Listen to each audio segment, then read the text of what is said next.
Hi, can you hear me at the back? Yes. Okay. Imagine you get a creative brief to design a digital payment system for 1.4 billion people. And this isn't just any crowd. They speak 22 different languages.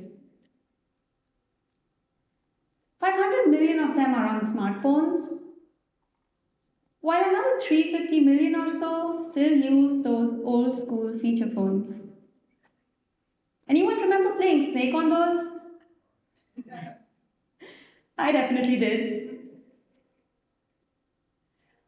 A bunch of them have unreliable internet, and some haven't really used their phones for anything beyond making a simple phone call. Wait, there's more. Some may not be able to read or write.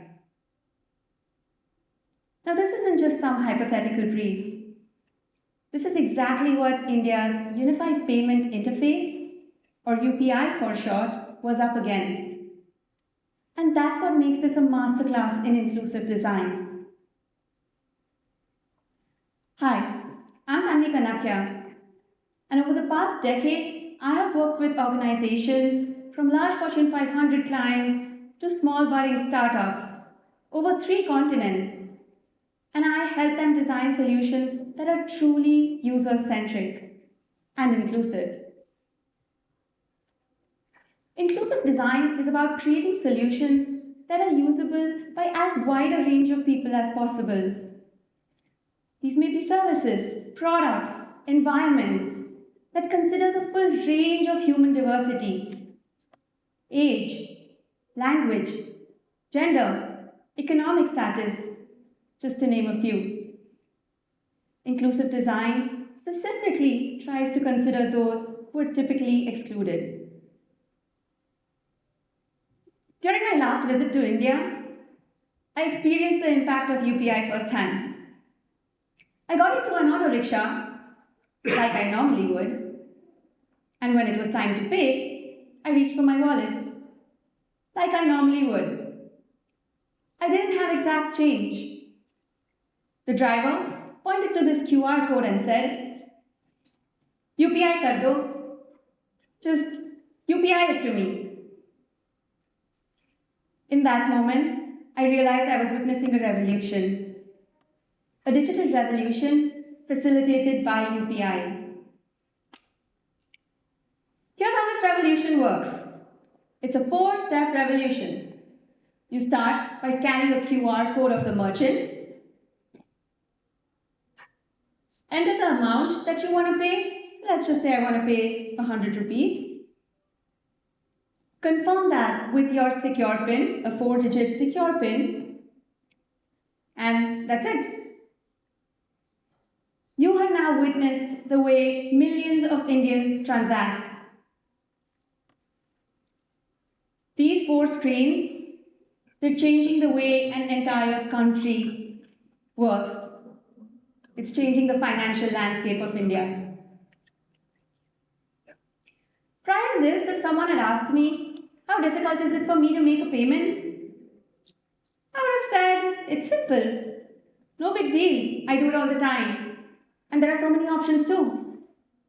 If I want to pay by card, I fumble around in my wallet, find the right card, I hunt for the point of sale system, and in a split second, I make a judgment call whether to insert, tap, swipe. I still get it wrong sometimes, and even get impatient looks from the cashier or the queue behind me. But it's still simple, right? If I want to make a transfer to a friend, even easier. I just ask if they use the same bank as I do or have the same app as I do. If not, I download an app that they use, link my bank account, make the transfer, and then just make sure I don't have any money lying around in that digital wallet. And if I have to make a bank transfer, no problem. I just ask the other person for their 9-digit account number, their 9-digit routing number, carefully enter those 18 digits, making sure I don't make any mistake, double check just to make sure I have all the numbers right, and then anxiously wait for a couple of days till the funds are transferred.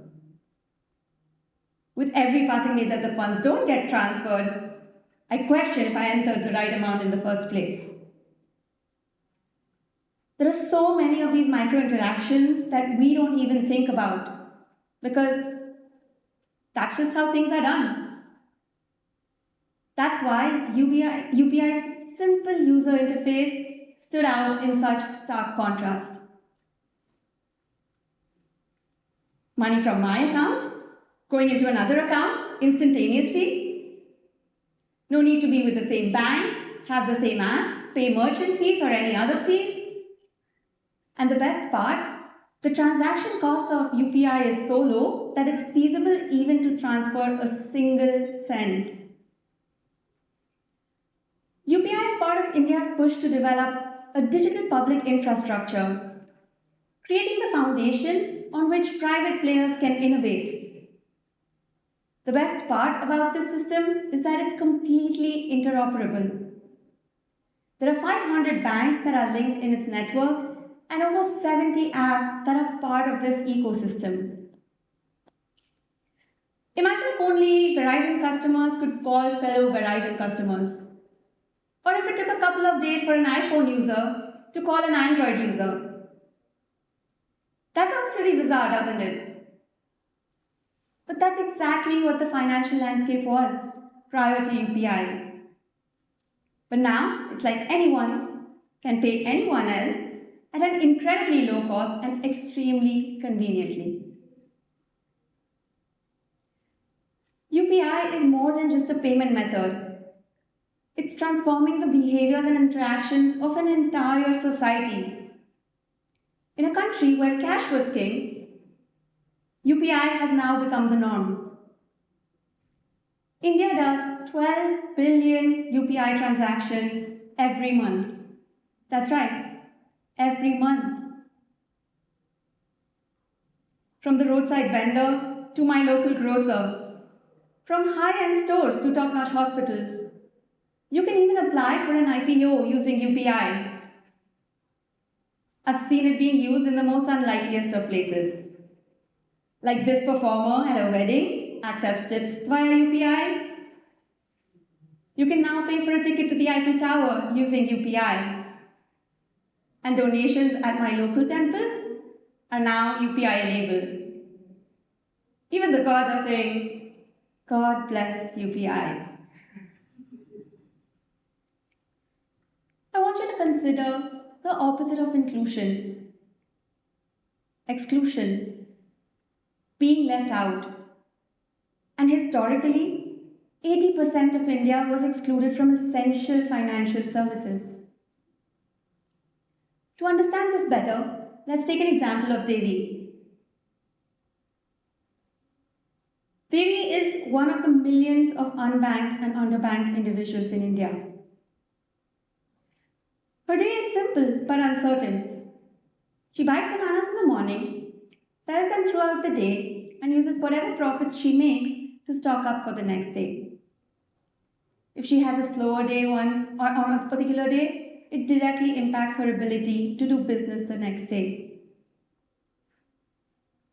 She doesn't have any formal identification, which is a prerequisite for opening a bank account. Even if she could open a bank account, the nearest bank branch is far from her village, turning a simple act of a deposit or withdrawal into a day-long task, a luxury of time that Devi simply can't afford. With no financial history, if she needs to get even basic credit, she cannot get access to that. So when she borrows money, it's from individuals who charge a high rate of interest. Even though there are risks associated with storing cash, she still prefers it over the unfamiliar digital money because she trusts it. Think about our financial interactions on a day-to-day basis now. Contrast this with what Devi's life looks like. We use financial services without a second thought. Swiping debit or credit cards, accepting payments and deposits in our checkings or savings account, earning interest on those accounts potentially too, applying for loans. These are some of the transactions that we use on a day-to-day basis, but they remain out of reach for millions like Devi. So how does a country go where only 20% of its people have bank accounts to conducting an astounding 12 billion digital transactions every month? That too, in under a decade. It's not by chance, but by design. Truly inclusive design. UPI had to contend with a lot of challenges, and this is what challenges might look like in our design journeys. These are challenges at the systems level, right from things like infrastructure all the way to the design level and technology. UPI had to contend with all of this. UPI is built on 3 foundational pillars. The first, digital identity. In India, getting a digital ID is as simple as entering 4 details: your name, birth date, gender, and address. That's it. This morning when I ordered a burrito bowl, I had to provide more details than that. Second, the telecom revolution. In India, $3 per month gets you 1 GB of internet every day. And the third was the push for banking for all. A push to create basic savings account with minimal paperwork, no minimum balance requirements, and 0 charges, transforming financial inclusion from a buzzword into reality. The impact of inclusive design shows in the numbers. Over 99% of India now has a digital ID. There are over 1 billion network connections, and over 81% have bank accounts. This time around when I went to India, I did not want to be judged by another auto rickshaw driver for not having UPI. Determined, I set up my account. It took me all of 3 minutes.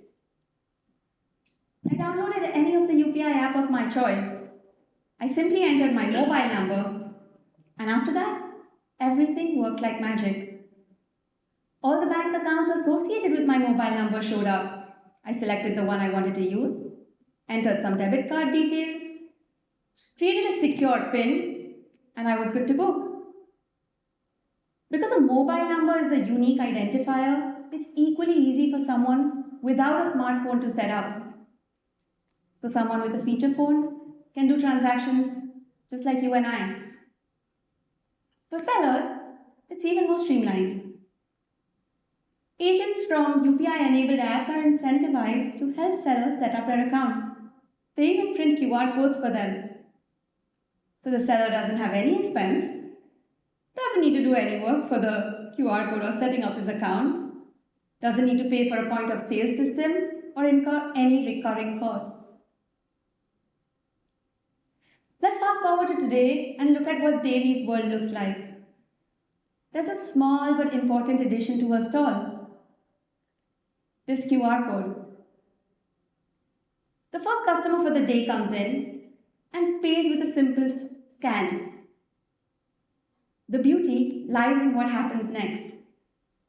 A Siri-like voice, speaking in Devi's native tongue, announces that the payment has been made. ₹5 मिळाले. This small voice goes a long way in building trust for sellers like Devi and other small vendors who are so used to dealing in cash. It also helps those who might have their hands full, may not be as tech savvy, or may be visually impaired. This small voice confirmation allows them to focus on their customers, not on their phone screens. The second customer for the day comes in, but doesn't have a smartphone. No problem.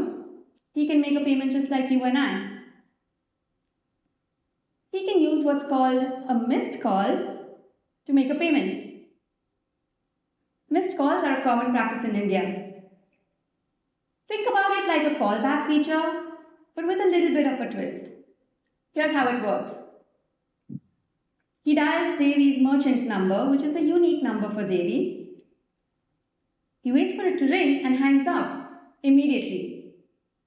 Instantly, he gets a call back. This is a pre-recorded automated callback which is in his native language. He then goes ahead, enters the amount he wants to pay, followed by the secure PIN, and that's it.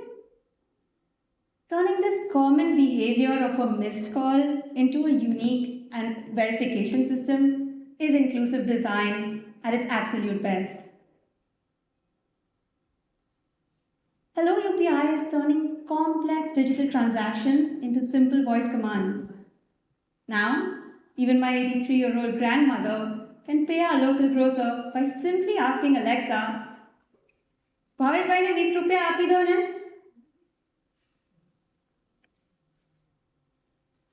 When the internet wavers, as it often does in Devi's village, commerce continues as usual. UPI Lite steps in, which is an offline wallet solution, allowing people to pay with just a tap. It's almost like turning your phones into a debit or credit card. All of these features are more than just conveniences. They're lifelines. Devi can now access credit through pre-approved loans. Her son, who stays in the city, can transfer her money in seconds, not days. There's a new kind of ATM that has replaced her day-long walks to the bank. It's a small portable ATM that's run by local merchants. Wouldn't we all agree that this inclusive world looks a whole lot better? Exclusion isn't just about some distant figure like Devi in a far-off land. Have you ever noticed the ways that exclusion shows up in our daily lives? Any left-handed people in the room? Raise your hands. Ever struggled with a pair of scissors that was not meant for you? What about our vegetarian and vegan friends? Ever find yourself scanning a menu feeling like an afterthought? These might seem like small challenges, but just imagine when these challenges are amplified. When it's not just about minor inconveniences, but it's about participation, access, equality. It's the difference between being in the game or sitting on the sidelines. There's a lot of advice on building inclusive solutions. Build with empathy, recognize exclusion, co-create with diverse users. But I want us to look at inclusion through a slightly different lens. Think about inclusion as a strategic opportunity, not as a moral obligation. A strategy to reach billions who were previously not reachable. Let's reframe inclusion as a catalyst for innovation. Constraints that help us push the status quo, challenge what's possible, explore new frontiers. And third, let's challenge ourselves to build for the widest range of users. When we do that, we build thoughtful solutions that not just benefit the few, but benefit the many. This can turn users from simple customers into advocates.